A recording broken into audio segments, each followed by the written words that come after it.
No ano de 2023, Roy Roselio, um ex-integrante da icônica banda Menudo, da qual surgiram artistas renomados como Rick Martin, fez declarações explosivas. Declarações que não só obrigam a revisar antigas histórias relacionadas ao famoso grupo porto-riquenho, mas que poderiam acabar reabrindo um dos casos de homicídios mais midiáticos dos Estados Unidos. A razão é simples. O ex-Menudo denunciou que, quando ele era menor de idade e se preparava para triunfar, um alto comando da RCA Records havia abusado dele. E não apenas uma, mas em várias ocasiões. O abusador em questão não seria outro senão José Menendez, cujo homicídio, juntamente com o de sua esposa, preencheu as notícias na década de 90. Durante anos, a mídia se deleitou cobrindo os detalhes deste perturbador evento. E não é para menos, ele mesmo tinha todos os ingredientes para se tornar o prato principal do Morbidez naquele momento. Primeiramente, foi um assassinato ocorrido em Beverly Hills, um bairro privado exclusivo. Daqueles que no final da história parecem nos mostrar que nem tudo que brilha é ouro. Em segundo lugar, os próprios filhos do empresário eram os culpados pelo crime. Sim, dentro da dinâmica interna de uma dessas famílias acomodadas que parecem perfeitas para o ambiente, parecia haver segredos escabrosos e assuntos pendentes. Era, em suma, um caso que tinha todo o potencial para seduzir os cidadãos e o fez.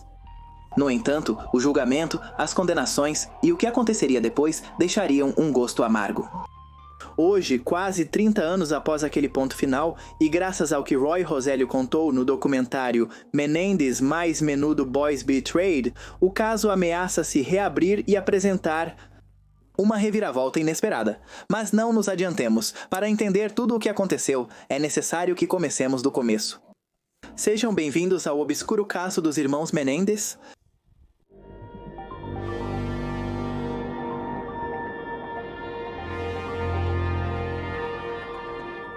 Se você se interessa por este tema, deixe seu like. Se o vídeo ultrapassar 7.000 likes, teremos mais conteúdo sobre o assunto. Vamos fazer uma segunda parte mostrando tudo o que ficou de fora, porque há muito material para mostrar. O que fizemos foi escolher vídeos que fossem 100% reais e comprovados.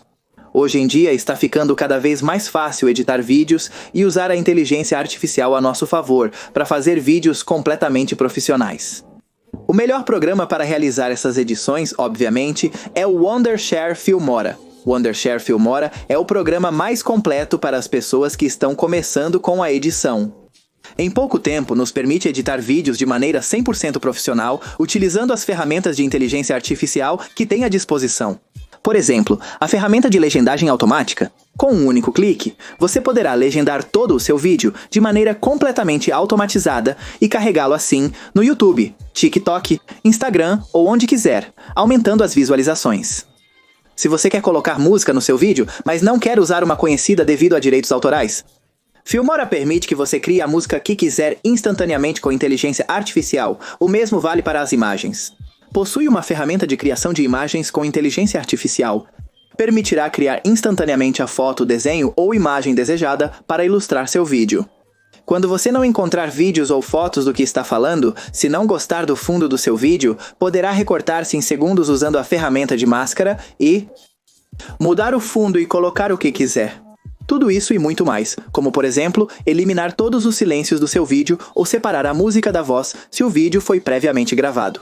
Assim você poderá fazer isso de maneira super fácil, usando a ferramenta de copiloto de edição. Você poderá criar roteiros com inteligência artificial, mesmo se sua especialidade não for roteirização. Por essas razões, Filmora é o programa líder de edição usando inteligência artificial. Vou deixar um link para você baixar aqui embaixo, na descrição e no primeiro comentário fixo. Então convido você a baixá-lo, usá-lo e depois me contar como foi. Vamos começar? A família perfeita. Beverly Hills é uma cidade de Los Angeles que tem uma particularidade. Está cheia de mansões, ver as propriedades que se erguem lá é impressionante. Estamos falando de prédios enormes, com construções que se destacam por sua extravagância, bom gosto e luxo. Como muitos de vocês já devem saber, na área vivem ou viveram muitas estrelas do entretenimento. Essas mansões não são ocupadas apenas por grandes nomes do rock ou do cinema, mas também por aqueles que se dedicam à arte nos bastidores. Estamos falando de prestigiosos produtores e diretores, e é sobre uma pessoa relacionada a este último grupo que vamos falar. Em uma mansão avaliada em 5 milhões de dólares, que anteriormente havia sido alugada por figuras do calibre de Prince ou Elton John, vivia José Menendez. José Menendez nasceu em Cuba e mudou-se para os Estados Unidos aos 16 anos. Não demorou para se envolver com o mundo da música e se consagrar como um reconhecido executivo que chegou a presidir a divisão de discos da empresa RCA. Em seu catálogo estavam muitos homens e mulheres que, com o passar do tempo, conquistariam milhares de fãs ao redor do mundo. Mas talvez o maior sucesso alcançado por José durante seus anos com a empresa ocorreu com o já mencionado Menudo, uma banda formada por adolescentes que tinham entre 13 e 16 anos. Fundada em 1977, Menudo nasceu pelas mãos do produtor Edgardo Dias, que após fazer parte da execução de uma banda similar na Espanha, não hesitou em levar a experiência para seu Porto Rico natal. O que esperava? Um sucesso. O que obteve? Muito mais do que isso, Menudo marcaria um antes e um depois. E quando José teve a possibilidade de entrar no negócio, não a desperdiçou. O homem esteve no projeto até 1988, tempo que foi mais do que suficiente para encher-se de dinheiro. Não poderíamos saber quanto lucro esses jovens representaram para o ávido empresário. Mas fica claro que foi o suficiente para que o homem pudesse comprar a enorme propriedade de 850 metros quadrados de que falávamos. José também comprou carros de luxo e viajava com frequência para diferentes partes do mundo. Às vezes ele ia sozinho, às vezes com sócios e muitas outras vezes com sua família, que era composta por sua esposa, Kitty, e seus 2 filhos, Lyle e Eric Joseph. Lyle Menendez nasceu em 10 de janeiro de 1968 e Eric Galen Menendez em 27 de novembro de 1970. Desde muito jovens, ambos se acostumaram com as melhores escolas, saídas exclusivas e todo um mundo de privilégios que mais cedo ou mais tarde os tornou insaciáveis. Dispostos a permitir que Lyle e Eric aproveitassem os benefícios de sua posição, os pais pagaram os melhores professores particulares e os apresentaram desde muito jovens a pessoas influentes. Normalmente, quando as coisas ocorrem assim, 2 possíveis destinos tendem a surgir. A criança em questão faz uso de tudo a que pode ter acesso, e em uma idade recorde já está gerando tantos milhões quanto seus progenitores. Em um negócio de vanguarda, ou as coisas se distorcem a tal ponto que a criança mimada se transforma em um narcisista inescrupuloso, que se acredita dono de tudo e se dedica a viver do fluxo monetário da família. Lyle e Eric pertenciam sem dúvida ao segundo grupo e, tal como seus pais sonhavam, eles acabariam se tornando famosos, mas da forma mais terrível. Algo estranho está acontecendo em casa. Lyle havia sido suspenso da prestigiosa Universidade de Princeton por colar em um exame, enquanto Eric acumulava antecedentes por pequenos furtos na cidade de Calabasas. Sim, furtos. Roubando uma pessoa do seu nível econômico. Não havia razão. Eles faziam isso simplesmente pela impunidade e porque seus vícios estavam levando a uma cadeia que não ia terminar mais. A desenfreada os havia metido em apuros várias vezes. E não foram poucas as vezes em que, por não medir as consequências, foram surpreendidos em situações comprometedoras. De fato, hoje em dia se sabe por que não haviam terminado na prisão anteriormente. E sim, obviamente, que seu sobrenome e o dinheiro tiveram muito a ver. Conforme cresciam, a mãe passou a vê-los não mais como jovens inocentes com leve problema de autocontrole, mas com crescente preocupação. Quando a mulher percebeu que aquilo não era uma típica fase de rebeldia que eventualmente acabaria, começou a dizer às pessoas próximas que estava desconfortável com a atitude dos filhos. Foi um pouco mais longe quando disse ao seu psiquiatra, sem rodeios, que tinha medo de que Lyle e Eric fossem sociopatas. Sabia-se também que guardava uma espingarda no seu armário, mas seria por desconfiança desses garotos que ela havia dado à luz e que agora não reconhecia? Bem, realmente isso nunca se vai saber. José, por sua vez, tinha uma postura um pouco mais tranquila. Estava terminando a década de 80 e o homem ainda fantasiava em continuar assinando novos e lucrativos contratos. Ele se via no auge da carreira, mas também se sabia jovem. Ele estava certo de que deixaria uma enorme marca. Claro que ele não imaginava que esse plano seria interrompido em breve. Ele estava tão absorto nessas questões que costumava deixar o sistema de alarme da mansão desligado, entrava e saía, deixando portas abertas com distração. Eles até roubaram um Mercedes-Benz novo dele, deixado ligado com as chaves no contato.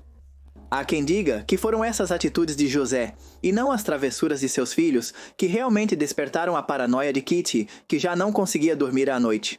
O que passava pela cabeça de cada um deles? Não é possível saber, embora possamos afirmar que em determinado momento seus pensamentos foram abruptamente interrompidos. Mais precisamente, 20 de março de 1989. Nesse dia, o cubano-americano José Menendez e sua esposa Kitty seriam metralhados e cairiam sobre as caras telhas de sua mansão. Eric e Lyle, que naquela época tinham 18 e 21 anos, respectivamente, chamaram a polícia desesperados. Afirmaram ter encontrado o massacre ao retornar de um filme. A polícia rapidamente cercou a área, assim como a mídia rapidamente se fez presente. E os detetives habituados com sangue fresco nessa região? Só poderia ser algo relacionado a máfias ou acertos de contas. Muitas pessoas poderosas, ligadas aos Menendez, começaram a ser interrogadas. Foram rastreados os últimos movimentos bancários e agendas dos falecidos.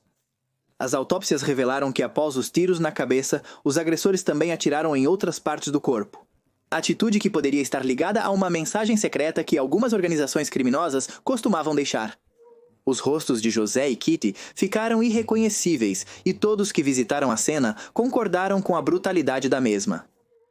Os Menendez teriam morrido para deixar um lembrete para outra pessoa? O que estava acontecendo? Apesar dos filhos do casal terem um álibi, não se livraram de prestar depoimento. Eles reiteraram o que já tinham dito antes. Na noite do crime, eles assistiram ao 16º filme da saga de James Bond, O Agente 007. O filme se chamava Licença para Matar. Outros vazamentos dizem que na verdade eles foram assistir o mítico Batman de Tim Burton. Nunca ficou claro. Depois de sair da sala, eles foram para a casa da família para encontrar aquele horrendo banho de sangue. Sem evidências para desacreditar Eric e Lake, eles foram liberados. A busca por câmeras de segurança foi infrutífera. Como dissemos, era de conhecimento comum para todos que José era muito descuidado. Em poucos dias, os investigadores esgotaram as pistas. Cada pequeno detalhe os levou de volta ao ponto de origem ou a um beco sem saída. Apesar de ninguém querer deixar o caso inconcluso, os membros da força de segurança estavam cientes de uma realidade. Muitos dos homicídios ocorridos a pessoas de alto perfil costumavam ser executados por profissionais que eram muito bons, apagando rastros. O que aconteceu com José e sua esposa parecia ter essas características, e talvez tudo teria ficado por aí, e hoje estaríamos falando de um enorme mistério sem resolver. Mas então aconteceu que Eric e Lyle, que já haviam se livrado do olhar acusador, voltaram a estar no foco da atenção. Uma breve revisão da conta da família deixava evidente que em poucos meses os dois jovens haviam dilapidado grande parte da fortuna que antes era administrada pelos seus pais. Teriam eles feito alguns investimentos para salvaguardar o dinheiro que agora lhes pertencia por herança? A realidade é que não, muito pelo contrário. Eric e Lyle começaram uma série de gastos astronômicos. Roupas caras, Rolex, viagens de cruzeiro, viagens pela Europa e Caribe, jantares nos melhores lugares, carros 0 km. Longe de passar por um duelo, os meninos pareciam estar tocando o céu com as mãos. Neste ponto, as águas se dividiram. Alguns diziam que os irmãos sempre foram frívolos e materialistas, que não deveria surpreender ninguém a falta de tato ao mostrar respeito pelos seus pais recentemente assassinados. Alguns alegaram que aqueles que olhavam de mau modo estavam na realidade pecando de inveja. O que havia de errado em duas pessoas jovens que tiveram a oportunidade de administrar muito dinheiro decidirem se entregar ao prazer? Um terceiro grupo acreditou que a falta de empatia de Eric e Lyle não poderia ser ignorada. Poderia ser sintoma de algo mais grave e perigoso. Os irmãos optaram por deixar que cada um tirasse suas conclusões e se mantiveram em silêncio. Afinal, e como havia sido comprovado, por mais que dissessem o que dissessem, não tinham provas que os conectassem com a cena do assassinato. Porém, acabariam falando. Em determinado momento, entraria nesta história um psicólogo conhecido como Dr. Ociel. O que este homem diria mudaria o curso dos acontecimentos. Noite do assassinato. As coisas aconteceram mais ou menos assim. O Dr. Ociel costumava atender Eric, que em uma sessão acabou confessando que tanto ele quanto seu irmão foram os responsáveis por matar seus pais. Por que ele havia dito isso? Porque se sentia sobrecarregado ou porque estava flertando com os limites e queria ver até onde poderia ir se safando? Essas palavras deixaram o Dr. Ociel aterrorizado e confuso com um dilema. procurar as autoridades ou priorizar a saúde mental de seu paciente. O dilema foi resolvido rapidamente, quando algumas horas depois de Eric ter desabafado tudo aquilo, ele e seu irmão voltaram ao seu consultório para deixar claro que, se ele abrisse a boca, eles acabariam com ele. A ameaça à sua vida o isentava de suas obrigações profissionais e permitiu ao Dr. Ociel correr para o primeiro posto policial que cruzou seu caminho. Isso diz uma versão dos fatos. A outra versão diz que Ociel contou tudo para sua secretária, que também era sua amante, e ela recorreu à justiça. A partir daquele momento, o Dr. Ociel se tornou uma figura vital para a causa. E os promotores não demoraram a surpreender os irmãos, que rapidamente foram contidos e levados para trás das grades. Com essa nova informação, e com uma certeza mais concreta de a que horário os assassinatos foram realizados, as antigas pistas que se tinham até o momento foram revisadas. E mais cedo do que tarde, foi possível elaborar uma cronologia dos fatos. Segundo essa nova versão, após um longo dia de navegação, José e Kitty estavam na sala assistindo a um filme. Seus filhos haviam entrado silenciosamente e os haviam liquidado usando espingardas que depois jogaram em algum lugar de Mulholland Drive. Em seguida, eles foram ao cinema para inventar um álibi. Os céticos logo se manifestaram. E se tudo fosse uma encenação para envolver os filhos do casamento em algo que não haviam feito, com o único objetivo de destruir completamente uma família? Por mais que seus advogados quisessem se opor, Eric Kilail foi preso em 1990, no que foi o início de uma longa série de processos judiciais. Em 8 de dezembro de 1992, foram formalmente acusados do assassinato de seus pais. Estava se aproximando um julgamento que seria um antes e um depois para o caso, mas também para a sociedade como um todo.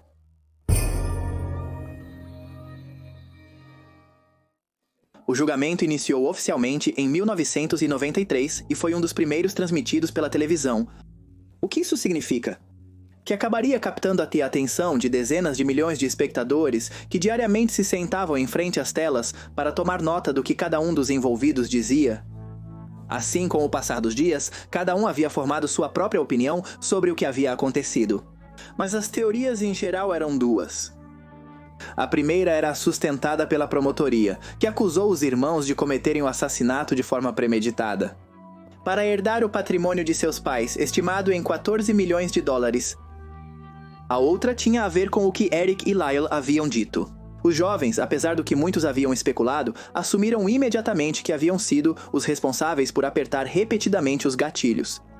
No entanto, eles tinham uma desculpa para isso. Não estavam interessados no dinheiro, eles fizeram isso como vingança. Ao serem interrogados, ambos separadamente contaram a mesma história. Seu pai abusava deles há anos e então decidiram tirar a vida dele para preservar sua própria saúde mental. Depois, mataram a mãe deles por acobertar o homem. Disseram até que José os tinha ameaçados. Ele disse a eles que se alguma vez descobrisse que o denunciaram, encontraria uma maneira de fazê-los desaparecer da face da terra. Foram muito explícitos em como o outro os humilhava, nas coisas que fazia e dizia a eles, em como conseguiu manipulá-los por anos. Segundo a defesa, o medo arrastado por anos havia causado estragos na sanidade dos irmãos. Isso fazia sentido? Havia provas do que os irmãos diziam? Poucas. Dentre elas, destacava-se uma carta escrita por Eric Menendez para seu primo Andy Cano. Em dezembro de 1988, 8 meses antes do crime. Nessa mensagem, Eric confessava: "Tenho tentado evitar o papai. Ainda está acontecendo, Andy, mas agora é pior para mim. Todas as noites fico pensando que ele poderia entrar no meu quarto. Tenho medo, ele está louco. Ele me advertiu 100 vezes para não contar a ninguém."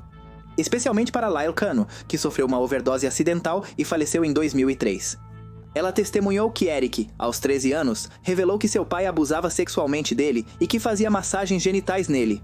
Mas os promotores sugeriram que seu depoimento carecia de veracidade. Como adiantamos, alguns membros do júri acreditaram nos irmãos, enquanto outros continuaram aderindo ao argumento dos promotores. Tantas foram as dúvidas que não houve maneira de tirar conclusões. Nas ruas, assim como nos tribunais, alguns viam os irmãos como vítimas e outros como mentirosos patológicos. Sem acordo sobre o veredicto, variando entre homicídio culposo e doloso, o primeiro julgamento foi anulado. Um segundo julgamento foi rapidamente marcado, mas desta vez o juiz foi direto em sua solicitação.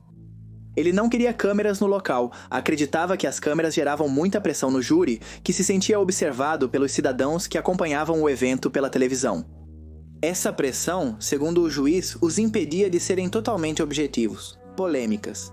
O pedido foi atendido, ao mesmo tempo em que foram restringidos os testemunhos e provas que a defesa usava sobre a suposta dinâmica abusiva de José Menéndez. Neste segundo julgamento, a defesa teve as mesmas dificuldades, sem testemunhas que pudessem corroborar os abusos físicos. Estavam em uma situação que não os favorecia. No entanto, o golpe definitivo chegou quando o juiz descartou a possibilidade de decretar homicídio culposo com base nos supostos abusos. Isso obrigou o júri a escolher apenas entre duas opções: condenar os acusados por assassinato ou declará-los inocentes e libertá-los. Essas novas regras mudaram as perspectivas do julgamento e levaram Lyle e Eric a serem condenados por assassinato em 18 de abril de 1996. A condenação? Prisão perpétua sem possibilidade de liberdade condicional? O impacto foi total. Alguns comemoraram, outros negaram, certos de que estava ocorrendo uma enorme injustiça, talvez gerenciada por cúmplices de José Menéndez, que preferiam que o passado não fosse revolvido. Outro detalhe importante: lembram do Dr. Ociel, fundamental para a construção de todo o caso? Em 1997, perdeu sua licença de psicologia após ser acusado de violar as regras profissionais e de ter relações com pacientes femininas. Aparentemente, não era a primeira vez que ele vazava conteúdo delicado. Sua ex-secretária e amante, mais tarde, o acusaria de ser uma pessoa habilidosa para manipular e instaurar falsas memórias nas pessoas. De uma maneira ou de outra. Após a primeira semana, o assunto que tanto havia mobilizado as paixões de todos, deixou as manchetes e novas notícias vieram substituí-lo. No entanto, Eric e Lyle não se cansariam de apelar pela sua liberdade e passariam quase 30 anos até que voltassem a ser ouvidos. E é assim que nossa história volta ao início. Enquanto recorriam e solicitavam recursos legais, os irmãos Menéndez seguiram vivendo em prisões de segurança máxima e construindo uma vida atrás das grades.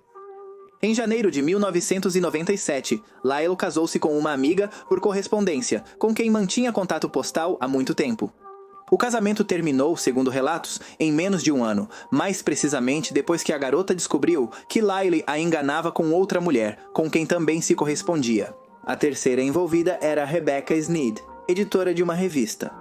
Com ela, ele se casaria em novembro de 2003 em uma cerimônia na área de visitas da prisão de segurança máxima de Mule Creek State Prison. Por outro lado, Eric se casou por telefone na prisão estadual de Folsom em 1997. Em junho de 1999, após cumprir 28 anos, o sujeito se casou em segundas núpcias com Ruth Tammy Saccoman, de 37 anos, na prisão estadual de Folsom. Numa sala de espera da prisão, em 2018, os irmãos foram transferidos para a mesma penitenciária em San Diego, podendo assim compartilhar o cotidiano, pela primeira vez depois de tanto tempo. Encontrar-se também foi para eles a possibilidade de seu caso começar a tomar contornos inesperados. O advogado deles, Cliff Garner, garante ter novas provas que apoiam as versões de seus defendidos. Gartner argumenta que, se essas evidências tivessem sido consideradas, os Menéndez deveriam ter sido condenados por homicídio culposo em vez de assassinato premeditado, resultando em uma sentença mais leve. A principal carta da defesa não é outra senão a declaração do ex-menudo Roy Rosselló, que afirmou que com apenas 15 anos, José Menéndez e outro aclamado produtor deram-lhe bebidas alcoólicas para depois abusar dele. O testemunho de Rosselló levou o advogado a apresentar em maio de 2023 um recurso de habeas corpus pedindo a anulação das condenações, por considerar que essas novas evidências são suficientemente sólidas e relevantes. Se isso se concretizar, ficará nas mãos da Promotoria do Condado de Los Angeles decidir se os irmãos Menéndez devem ser julgados novamente ou não. Enquanto isso, Lyle e Eric aguardam na prisão. Segundo o que foi divulgado, eles se sentem felizes e esperançosos. Eles mal podem esperar para serem vistos como vítimas, como afirmam ser. Descobriremos, depois de tanto tempo, que dois indivíduos que foram rotulados como monstros, na verdade nunca mentiram sobre o motivo de suas ações? Se for verdade, não levanta questões mais sombrias? Quem mais sabia das ações perversas de Menéndez? Quem mais faz parte dessa rede preocupante? E se Menéndez, já morto, acabar sendo descoberto como um vil pedófilo? Não seria hora de começar a investigar com mais ênfase o passado de todos esses produtores da indústria do entretenimento que costumam trabalhar com menores de idade? E pior ainda se os menores provassem que todo o tempo disseram a verdade. Isso não nos faz refletir que podem existir milhares de casos similares em que os mais poderosos conseguiram prender injustamente aqueles que não deveriam estar na cadeia?